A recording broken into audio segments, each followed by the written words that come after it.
जय हिंद friends, welcome back our study channel Excel Gyan. हम आपको आज पढ़ाएंगे क्लास 10th के संस्कृत का चैप्टर 3 जिसका नाम है अलस कथा। क्या है? अलस कथा। चैप्टर 3 है, हम बोर्ड पर लिख चुके हैं। क्या?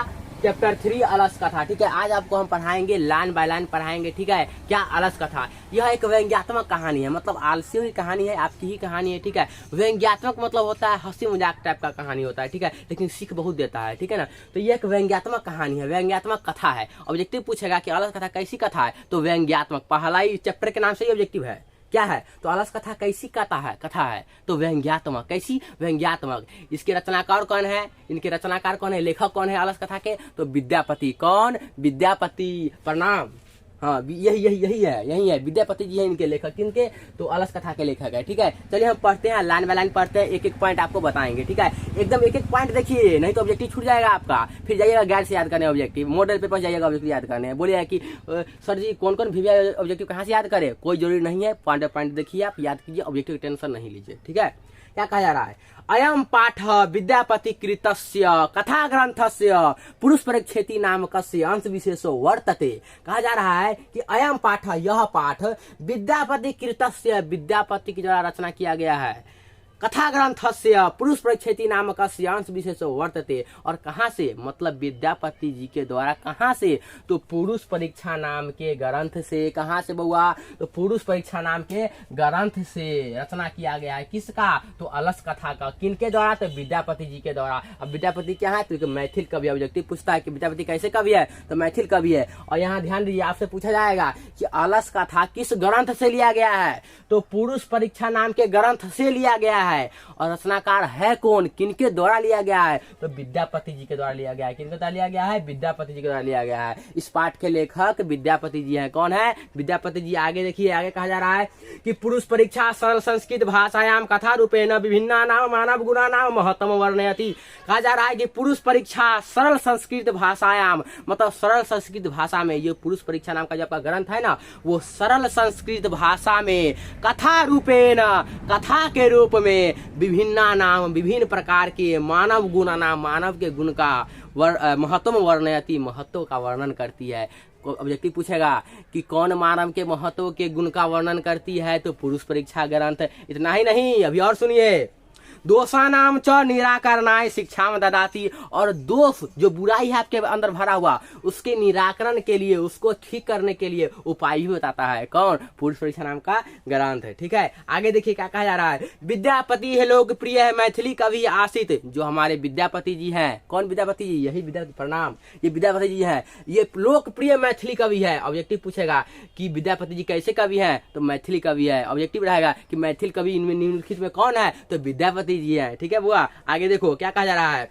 अपि च बहुनाम संस्कृत ग्रंथानाम निर्माता अपि विद्यापति राष्ट्रपति तस्य विशिष्टता संस्कृत विषय अपि प्रभुता अस्ति। कहा जा रहा है कि अपि च बहुनाम संस्कृत ग्रंथानाम, यह जो है ना, और निर्माता अपि, ये जो विद्यापति जी है ना, वो बहुनाम, बहुत प्रकार के संस्कृत ग्रंथानाम, संस्कृत ग्रंथ को के निर्माता अपि, निर्माता है। मतलब विद्यापति जी बहुत सारे संस्कृत ग्रंथ के निर्माता है, लिखे हुए हैं। और विद्यापति राशित इति तस्य विशिष्टता संस्कृत विषय अपि प्रभुता अस्ति। और संस्कृत विषय में अपना बहुत ज्यादा योगदान दिए हैं। कौन? विद्यापति जी। ठीक है, आगे क्या कहा जा रहा है कि प्रस्तुत पाठ है, जो हमारा पाठ दिया गया है अलस कथा, इसमें आलस्य नाम कस्य, आलस्य नाम का, आलस्य नाम कस्य, आलस्य नाम का, दोषस्य, दोष का, बुराई का, निरूपणे, निरूपण किया गया है, दिखाया गया है। कैसे? व्यंग्यात्मिका, व्यंग्यात्मक रूप से। कथा प्रस्तुता, कथा के रूप में प्रस्तुत किया गया है। विद्यते। और एक बात और, नीतिकारः आलस्यम रिपु रूपम मन्यन्ते। नीतिकारः, भाई नीतिकारः, नीतिकारः जी। क्या? तो आलस्यम रिपु रूपम मन्यन्ते। आलस्य को, रिपु मतलब होता है दुश्मन, मन्यन्ते मतलब मानना। आलस्य को सबसे बड़ा दुश्मन मानते हैं। कौन? नीतिकार। ऑब्जेक्टिव पूछेगा कि नीतिकार आलस्य को सबसे बड़ा क्या मानते हैं? शत्रु मानते हैं। चाहे ऑब्जेक्टिव पूछेगा कि नीतिकार शत्रु, आलस्य को क्या मानते हैं, तो सबसे बड़ा शत्रु। सबसे बड़ा नीतिकार के अनुसार सबसे बड़ा शत्रु क्या है, तो आलस्य है, आलसीपन है। अब जो बैठे रहते हैं भर दिन, पढ़ाई लिखाई नहीं करते हैं, सोचते हैं कि कल पढ़ेंगे, परसों पढ़ेंगे, कल पढ़ेंगे, परसों पढ़ेंगे, और युगों बीत गई, सदियां बीत गई, पर वो क्षण नहीं आया जब हम किताब लेके बैठे।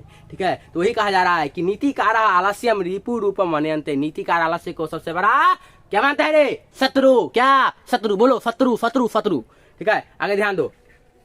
आगे चैप्टर स्टार्ट होता है, कह रहा है कि आसित थे मिथिलायाम वीरेश्वरो नाम मंत्री, मतलब मिथिला के एगो मंत्री है जिसका नाम क्या है, वीरेश्वर। तो वीरेश्वर नाम के मिथिला के एक मंत्री थे। ऑब्जेक्टिव पूछेगा कि मिथिला का मंत्री कौन था, तो वीरेश्वर। वीरेश्वर कहाँ का मंत्री था, तो मिथिला का। स च स्वभावाद दानशीला कारुणिकस्य सर्वे भयो दुर्गते भयो अनाथे भयश्च प्रथमीक्षा भोजनम दापयति। और वो क्या करते थे, तो अनाथों को, देखिए पहली बात कि मिथिला का मंत्री वीरेश्वर था। वीरेश्वर कहाँ का मंत्री था, मिथिला का था। और ये बहुत ज्यादा दानशील थे, कारुणिक थे। ध्यान दीजिएगा, ऑब्जेक्टिव यहीं से पूछता है वीरेश्वर का स्वभाव कैसा था, तो दानशील स्वभाव था, कारुणिक स्वभाव था, दयावान वाला स्वभाव था, ठीक है। और वे सर्वे भयो, सभी दुर्गते भयो अनाथे भयो, सभी अनाथे भयो मतलब अनाथ को, निर्धन को भोजन कराते थे, दान देते थे। और भोजन कराने का कपड़ा वस्त्र दान देते थे, ठीक है। आगे कह रहा है कि तन मध्य आलस्य भयो, उसके पश्चात खाना खाने के बाद तन मध्य, उसके बाद आलस्य भयो, आलसियों को अप्यन्न वस्त्रे, वस्त्र दापयति, वस्त्र का दान करते थे। मतलब वीरेश्वर क्या करते थे, तो निर्धन को, अनाथ को पहले भोजन कराते थे, आलसियों सबको भोजन कराते थे, और भोजन कराने के पश्चात उसको वस्त्र दान देते थे। कितना अच्छा है, हम भी जाएंगे, ठीक है। आगे कह रहा है कि एक श्लोक दे दिया गया है नीचे कि निर्गतिनांग च सर्वे सामल सह प्रथमो मता किंच क्षमते कर तुम जाठे ना अपि वहिन्ना। क्या कहा जा रहा है कि निर्गति ना, निर्गति जो होता है, निर्गति मतलब जो पतन होता है, पतन, निर्गति जो होता है वो च सर्वे सामल सह प्रथमो मता, उसमें आलसी का प्रथम होता है। मतलब जितना भी निर्गति होता है ना उसमें आलसी प्रथम होते हैं। सबसे पहले निर्गति आलसी की ही होती है। किंचिन क्षमते कर तुम, वह कुछ भी उसके अंदर करने की क्षमता नहीं होती है, वो कुछ भी नहीं कर सकता है। कब, जाठरे नापी वहिन्ना, जब उसको भूख लगती है, मतलब भूख लगी हुई है, पेट मतलब आग लगा हुआ है, लेकिन फिर वो कोई काम नहीं करेगा, इंतजार में रहेगा कि कोई आएगा, अम्मा दे बहना दे, तेरा मुन्ना रो रहा है, अम्मा दे बहना दे, यही करता रहेगा। तुम 1 रुपया देगा, वो 10 लाख देगा, वो 10 करोड़ देगा, यही करता हुआ रह जाता है, ठीक है ना। और भूख लगने के बाद भी कोई काम नहीं करता, इंतजार में रहता है। वही श्लोक में दिखाया गया है। अगला कह रहा है ततो अलस पुरुषानाम तत्रेष्ठ लाभम श्रुतवा वह वस्तु तंद परिमिर्यास्त्रत वर्तुली भुव यतः। कहा जा रहा है कि ततो अलस पुरुषानाम, अलस पुरुषानाम मतलब आलसियों सबका, ठीक है ना, आलसी सबके लाभ को देख करके। ध्यान दीजिए क्या हुआ था, राजा वीरेश्वर थे, मिथिला के मंत्री जो वीरेश्वर है, वह क्या कर रहे थे, वे आलसियों को, निर्धनों को, ठीक है ना, अनाथ को वस्त्र दान देते थे। कब, खाना खाने के पश्चात भरपेट भोजन कराते थे, उसके बाद वस्त्र दान देते थे। भाई इतना अच्छा फायदा कौन उठाना नहीं चाहेगा। अभी बताइए, एक अलग शाला बनवा दिए थे, मतलब आलसियों का घर बनवा दिए थे, उसमें आलसी सबको रहने की सुविधा दे दिए थे, भोजन कराते थे, वस्त्र दान देते थे। तो बताइए कौन नहीं चाहेगा, हम भी चाहेंगे, हम भी कल जा रहे हैं मिथिला, ठीक है ना। तो सब क्या किए, देखिए तत्रेष्ठ लाभ, हम थोड़ा सा लाभ के लिए, थोड़ा सा लाभ के लिए श्रुतवा, लाभ सुन के, हाँ वीरेश्वर खाना देता है, भरपेट भोजन देता है, कपड़ा फ्री में देता है, ये बात सब सुन के सब जाने लगा। वह वस्तु तंद परिमिर्जा, बड़ा बड़ा पेट वाला आदमी सब, तंद परिमिर्जा मतलब बड़ा बड़ा पेट वाला आदमी सब दौड़ के जाने लगा कि हमको भी फ्री में भोजन मिलेगा, कपड़ा मिलेगा, भोजन मिलेगा, कपड़ा मिलेगा, जाने लगा। और वर्ती हो गया पूरा। एक और श्लोक दिया गया है, स्थिति ही सौकर्य मूला ही सर्वेषाम अपि संहते सजाति नाम सुखम दृष्ट्वा केन धवन्ति जन्तवः। क्या कहा जा रहा है, स्थिति सौकर्य मूला, जब खुशहाल स्थिति होता है, जब आपकी स्थिति अच्छी होती है, खुशी वाली होती है, ही सर्वेषाम अपि संहते, तब सब साथ चलते हैं। जब आपकी स्थिति अच्छी होती है, जब आप खुश होते हैं, तो आपके साथ सब लोग होते हैं। और क्या कहा जा रहा है कि स्वजाति नाम सुखम, अपने जाति के सुख को देख करके, दृष्टवा देख करके, केना धवंती जंतव, कौन नहीं जाता है, अपने जाति के सुख को देखकर कौन नहीं जाता है। आपको लगा कि अच्छा मतलब फलना राजा वस्त्र दान दे रहा है, सोना चांदी दान दे रहा है, तो आप भी नहीं जाइएगा पीछे पीछे कि हमको भी दान मिलेगा। अपने जाति के सुख को देखकर सब जाता है, दौड़ता है, सब दौड़ता है, ठीक है ना। यही कहा जा रहा है इस श्लोक में। आगे कहा जा रहा है कि पश्चादलसा नाम सुखम दृष्ट्वा धूर्ता अपि कृतिमालस्यम दर्शित्वा भोजनम गृहंती।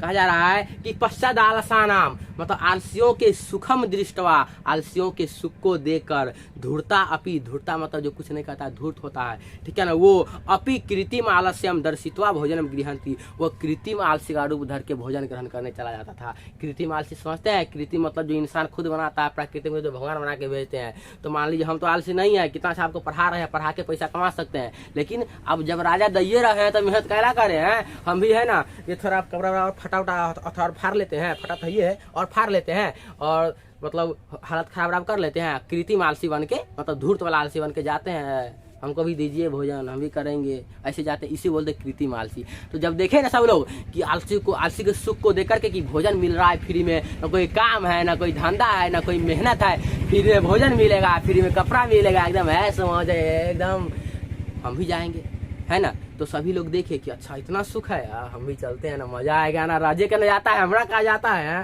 कंपनी का बुड़ेगा।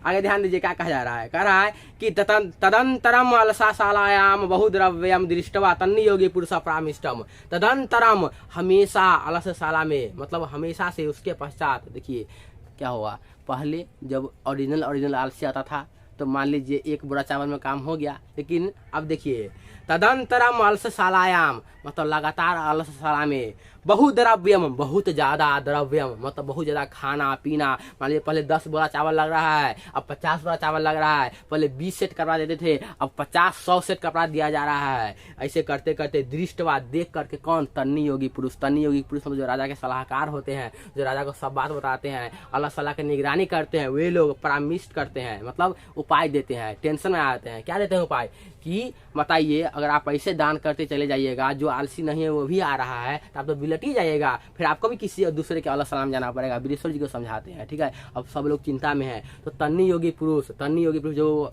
रखे हैं सलाह देने के लिए, वे उपाय बताते हैं। क्या उपाय बताते हैं कि यदक्षम बुद्ध्या करुणया केवल सभ्य स्वामी वस्तुनि दापयति कपटेन अलसा अपि गृहन्ति इति समाकम प्रमादा। वो बोल रहे हैं कि यदक्षम बुद्ध्या करुणया केवल सभ्य, मतलब हमारे जो राजा है वो करुणा दिखाते हैं केवल आलसियों के लिए, आलसेभ्य, किंतु वस्तुनि दापयति कपटेन अलसा अपि गृहन्ति दिस्माकम प्रमाद।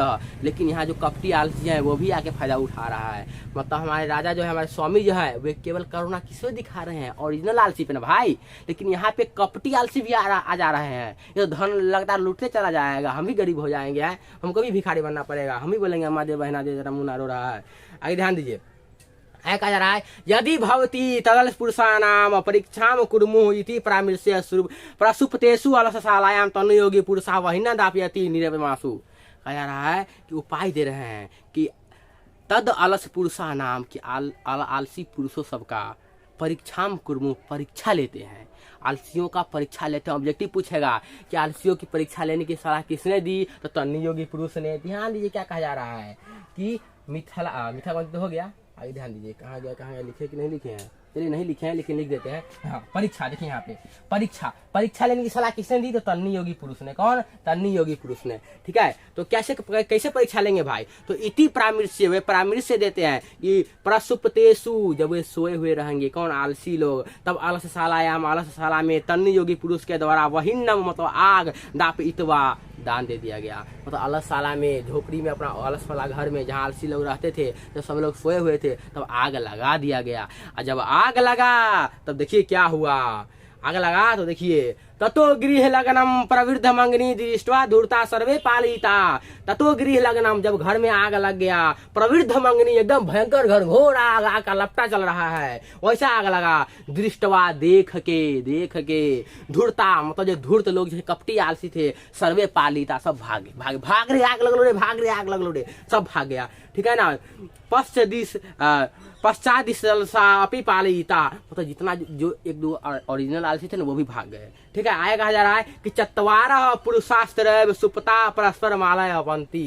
कहा जा रहा है कि 4 जो आलसी थे, ध्यान दीजिए क्या कहा जा रहा है, चत्वारः पुरुषास्त्र सुप्ता परस्परम अलपंती। देखिए जब आग लगा अलसशाला में, जब आग लगा तो सभी धूर्त लोग भाग गए। जब आग लगेगा, लपटा लगेगा तो सब भाग नहीं भागेगा, जो धूर्त था सो, जितना धूर्त आलसी था, कपटी आलसी था, कृत्रिम आलसी था, बनावटी था, सब भाग गया, सब बोरा बिस्तर लेके भाग रे, आग लगलो रे। यही नहीं, अभी और सुनिए, लेकिन 4 गो बच गया, और 4 गो बच गया, और 4 सोया हुआ है, अब बतिया रहा है आपस में, 4 सोया हुआ है, आपस में बतिया रहा है।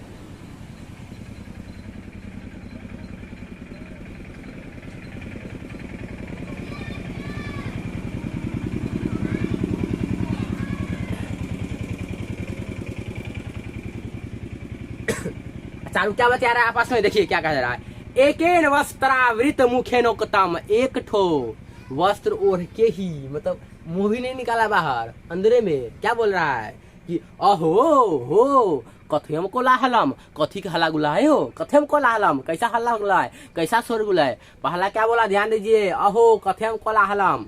अब देखिए दूसरा क्या बोला है, द्वितीय नोक्तम, दूसरा बोल रहा है तर्क एते यदस्मिन, मतलब तर्क दे रहे हैं उसको कि गृहे अग्नि लग्नोस्ति, लगे है घर में आग लग गेलो है, तो गृह अग्नि लग्नोस्ति लगता है घर में आग लग गया है। आगे तीसरा बोल रहा है तृतीय नोक्तम कोअपि तथा धार्मिको नास्ति, अरे भाई कोई धार्मिक आदमी नहीं यहाँ पर, तो यहाँ पर कोई धार्मिक नहीं है।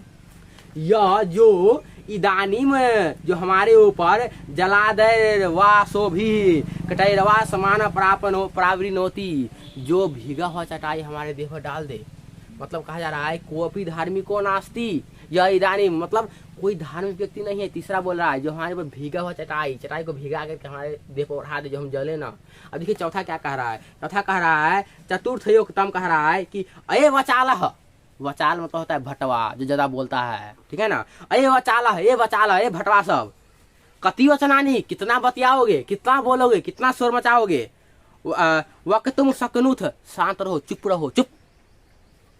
तुस्लिम कथम था, तुम लोग शांत नहीं रह सकते हो। ध्यान दीजिए क्या कहा जा रहा है, पहला से कहता है अहो कथम कोलाहलम, अरे भाई कैसा हल्ला गुल्ला है। दूसरा कहता है कि गृह अग्नि लग्नोस्ति, लगे घर में आग लग गेलो। चौथा कह रहा है कोई अपनी धार्मिको नास्ति, मतलब कोई ऐसा धार्मिक नहीं है जो हमारे ऊपर भीगा हुआ चटाई डाल दे। चौथा कह रहा है अये वचालह, अरे भटवा सब, वक्तुम सकनुथ, चुपचाप रहो, हैं तुम लोग चुप नहीं रह सकते, शांति से सोने दो। कौन चौथा से बोलता है, बताइए वहाँ आग लगा हुआ है, इसको सोने का पड़ा है, यह है ओरिजिनल आलसी, ठीक है ना, ये है ओरिजिनल आलसी।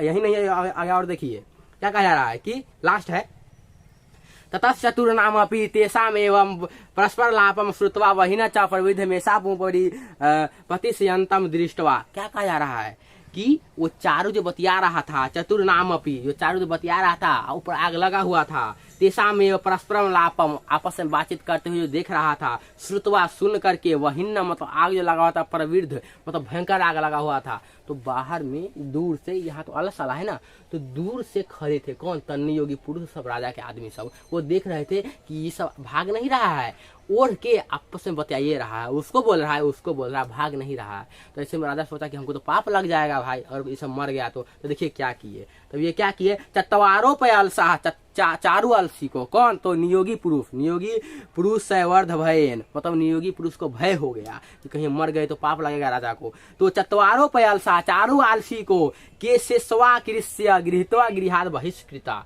वो क्या कि चारू आलसी को केस पकड़ के बाहर घसीट के फेंक दिए, मतलब केस पकड़ के बाहर खींच के बाहर निकाल दिए, किससे, अलग साला से, कौन, नियोगी पुरुष सब। उसको भय हो गया ना भाई कि पाप लग जाएगा, मर जाएगा, तो केस पकड़ के बाहर खींच दिए। अब ये क्यों आएगा कि नियोगी पुरुष ने आलसियों को कैसे बाहर निकाला, तो केस पकड़ के, कैसे, केस पकड़ के बाहर निकाला, ठीक है ना। देखिए आगे क्या कहा जा रहा है, पश्चात आलोक्य तन योगी पुरुष पठितम, तब कहा गया है, तब यहाँ एक लाइन कहा गया है कि पतिरेव गति स्त्री ना बाला नाम जननी ही गति नलसा नाम गति काचिलो के कारुणिक बिना। कहा जा रहा है कि पति जो होता है, स्त्री का गति जो होता है ना, पति होता है, गति को समझाया गया है। यहाँ देखिए जो स्त्री होती है ना, स्त्री का गति पति होता है, क्या होता है, पति होता है, और बालक का जननी, एक डूब जाइए, जो स्त्री का गति होता है वो पति होता है। ध्यान दीजिए, यहाँ क्वेश्चन पूछता है कि स्त्री का जो गति होता है वो पति होता है, क्या होता है, पति, और बालक का माता, मतलब बालक, माता के बिना बालक का गति नहीं है, माता या जननी कहते हैं हम इसको, जननी, ठीक है। और आलसी की जो गति होता है, आलसी का जो देखभाल करने वाला होता है, वो होते हैं कारुणिक लोग या दयावान लोग, कारुणिक या दयावान, कारुणिक मतलब दयावान ही होता है, दयावान लोग, जिसके बिना इसका गति संभव नहीं है। बात समझ गए आप।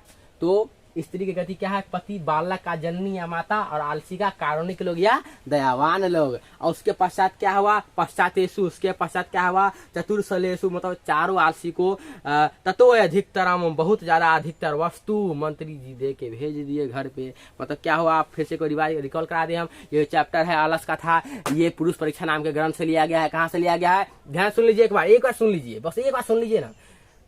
आलस कथा पाठ कहाँ से लिया गया है, तो पूर्व परीक्षा नाम के ग्रंथ से लिया गया है। और इसके लेखक कौन है, तो विद्यापति जी हैं। विद्यापति क्या है, एक मैथिली कवि है, ठीक है ना। और इसमें आलसियों के बारे में चर्चा है। और नीतिकार सबसे बड़ा शत्रु आलस को मानते हैं। क्या मानते हैं, नीतिकार सबसे बड़ा शत्रु आलस को मानते हैं। इसमें वीरेश्वर नाम का एक मिथिला का मंत्री है जो बहुत ही दयावान है, दयाशील है, ठीक है। वे आलसियों को, अनाथ को, निर्धन को भोजन कराते हैं भरपेट, उसके बाद वस्त्र दान में देते हैं, ठीक है ना। ये हो गया। उसके बाद कहा गया है कि जब वो वस्त्र दान कर रहे थे तो एक अलग साला बनवाया, एक घर बनाया जिसमें आलसियों को रहने की व्यवस्था दी, सुविधा दी। तो नियोगी पुरुष देख रहे थे कि अब देखिए, अब वो फ्री का भोजन करा रहे थे तो सब लोग का भीड़ जमा होने लगा, बहुत लोग आने लगे भोजन करने के लिए, तो भीड़ बढ़ने लगा, खर्चा बढ़ने लगा। तो नियोगी पुरुष ने देखा कि पहले 10 बड़ा चावल लगता था, 50 बड़ा चावल लग रहा है। तो इस पे वो एक उपाय दिए कि सुनिए ना, हम परीक्षा लेते हैं। क्या लेते हैं, चिंता में हो गए ना, वो परीक्षा लेते हैं। तो आलसियों की परीक्षा लेने के लिए रात में जब आलसी सब सोए हुए थे तो आग लगवा दिए। जब आग लगवा दिए तो जितना धूर्त आलसी था, अब क्वेश्चन पूछेगा कि आग लगने पर कौन भागा, तो धूर्त आलसी भाग गए, कपटी आलसी भाग गए, कृत्रिम आलसी आग लगने पर भाग गए, ठीक है ना, आग भाग गए और भाग गए। और 4 आलसी बच गया। और 4 आलसी आपस में बतिया रहा है। पहला बोल रहा है कथेम कल आलम हो, कि हल्ला गुल्ला है, कैसा शोरगुल है। दूसरा बोल रहा है, यहाँ लिख दिए हम, प्रथम आलसी, कैसा कोलाहल है, कैसा शोरगुल है। दूसरा आलसी बोलता है, लगता है घर में आग लग गई है, लगता है घर में आग लग गई है। तीसरा आलसी बोलता है, कोई धार्मिक नहीं है यहाँ जो मेरे ऊपर भीगा चटाई डाल दे। चौथा आलसी बोलता है, अरे वाह चालो, कितना बोलते हो, चुप हो, शांति से सोने दो। और किस प्रकार के उसके बाद क्या किया, नियोगी पुरुष ने बाहर निकाल दिया, ठीक है। तो ये आपका चैप्टर है पूरा। इस वीडियो को 2 बार देखिए, 3 बार देखिए, 4 बार देखिए। क्वेश्चन ऐसे याद करने की जरूरत नहीं पड़ेगा। क्वेश्चन इसमें से अधिकतर एक ही 2 क्वेश्चन पूछता है, 2 क्वेश्चन पूछता है। पहला कि आलसियों की बातचीत को लिखे, तो लिखेंगे कि अल्लाह सलाह में आग लगने के पश्चात सभी आलसी भाग गए और 4 आलसी बच गए। वो आपस में बातचीत कर रहे थे कि प्रथम आलसी बोला, यही बात लिख देना है चारों के बारे में। हो गया आपका 2 मार्क्स। चाहे एक क्वेश्चन पूछेगा कि वीरेश्वर के स्वभाव को लिखे, तो लिख देंगे, बहुत ही दानशील था, गरीबों को, अनाथों को वस्त्र भोजन दान में देता था, बहुत ही कारुणिक आदमी था, ठीक है, मिथिला का मंत्री था। बस हो गया, यही 2 क्वेश्चन पूछता है इसमें से। और ये ऑब्जेक्टिव क्लियर हो ही गया है, ठीक है। तो चलिए मिलते हैं अगले क्लास में।